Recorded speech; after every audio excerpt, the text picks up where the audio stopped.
Hey there, this is John with W Inspections in Boise, Idaho. I'm doing an inspection in a crawl space just outside of Boise and Meridian, down in the crawl space, real close to the furnace plenum.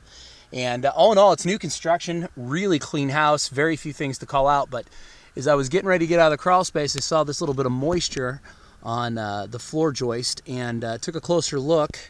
And if you look right there, right up here, you can see that when they punched in the staple for the water line there, they nailed the supply line for one of the supplies going to the bathroom, master bathroom area, and we have an active leak. It's very small at this point, but you can see some dripping down here below, and over time that obviously is going to become a major concern. So one more reason why it's always a good idea to have your home, even your new construction, inspected. Nobody meant anything.